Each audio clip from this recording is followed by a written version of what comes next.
आज Doubtnut app download करें। Doubtnut पर अपने सभी गणित, रसायन विज्ञान, भौतिक विज्ञान और जीव विज्ञान के डाउट्स का करो सफाया।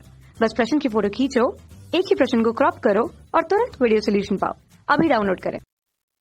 प्रश्न दिया है, अनिकेत की माताजी कई दिनों से लगातार सिर दर्द की शिकायत कर रही थी। उनका चिकित्सक ने परीक्षण कर ट्यूमर होना बताया। इसके इलाज और ऑपरेशन का खर्च बहुत अधिक था। अनिकेत ने अपनी विदेश यात्रा को निरस्त कर अपनी माताजी का ऑपरेशन करवाया। अब वे पूर्णतः स्वस्थ हैं।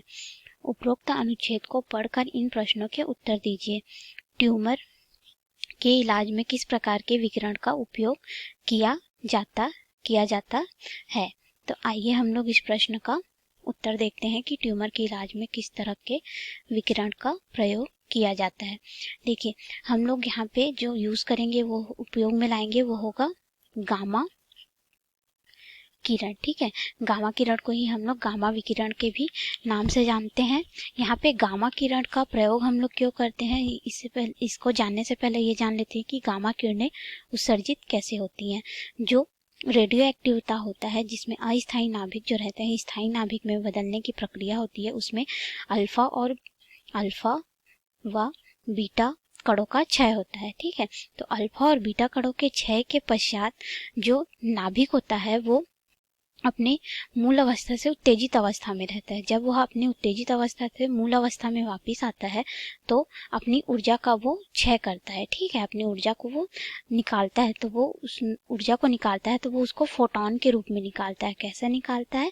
फोटोन के रूप में निकालता है। ठीक है, तो फोटोन के रूप में जो ऊर्जा निकलती है उसी को ही हम लोग गामा किरण या फिर गामा विकिरण कहते हैं। उसी को ही हम लोग गामा किरण या फिर गामा विकिरण कहते हैं।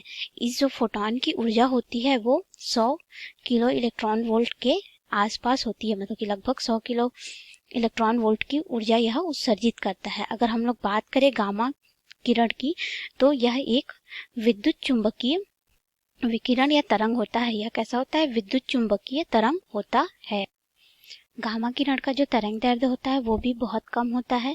तरंग दैर्ध्य कम होता है तथा इसकी ऊर्जा अधिक होती है, इसलिए इसकी पारगम्य क्षमता बेहद मजबूत होती है।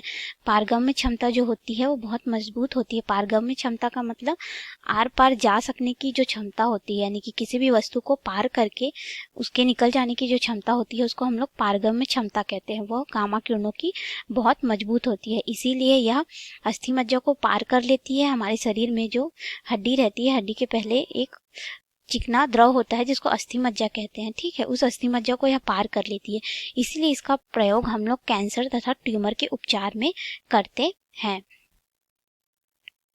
इसका उपयोग हम लोग कैंसर तथा ट्यूमर के इलाज में करते हैं। इसका मतलब यह नहीं है कि यह हमारे शरीर को नुकसान नहीं पहुंचाता है।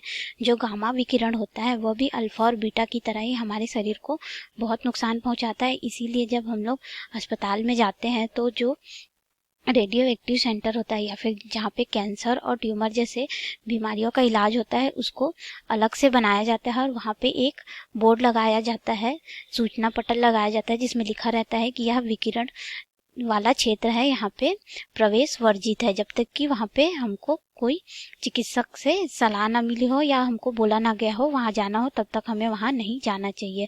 आप लोगों को समझ में आया है? धन्यवाद। कक्षा 6 से 12वीं से लेकर नीट, IIT, JEE वो एडवांस के लेवल तक 1 करोड़ से ज्यादा छात्रों का भरोसा। आज ही डाउनलोड करें डाउटनेट ऐप या व्हाट्सएप करें अपने सारे डाउट्स 8400 400 400 पर।